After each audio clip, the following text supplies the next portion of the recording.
Hello बच्चों, let's read this question.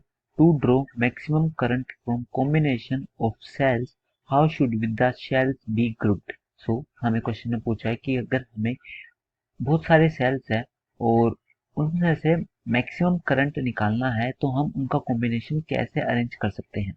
तो question का मतलब तो हमने समझ लिया। अब इसका की कंसेप्ट के बारे में मैं आपको बताता हूँ कि इसमें की कंसेप्ट क्या यूज आएगा।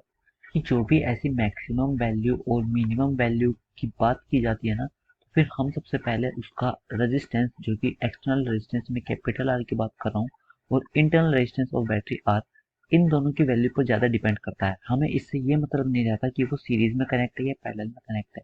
हम या तो मिक्स्ड ग्रुपिंग भी कर सकते हैं, हम पैरेलल में भी अरेंज कर सकते हैं, हम सीरीज में भी अरेंज कर सकते हैं। सो यहाँ का जो हम अपना अगर आंसर पे आते हैं, so it only depends on the relative value of small R and capital R. और ये रिलेटिव वैल्यू ज़्यादा इंपॉर्टेंट है, बिकॉज रिलेटिव का मतलब ये कि आर के रिस्पेक्ट में कैपिटल आर की वैल्यू कितनी है या फिर वाइस वर्सा। तो इस वजह से हमारा जो डी ऑप्शन है, depends upon the relative values of internal and external resistance. Internal वही कि small R and external is capital R. तो इसके रिलेटिव वैल्यू पर डिपेंड करता है। So yes, D is the correct option. I hope you all understood this. Thank you so much. Take care.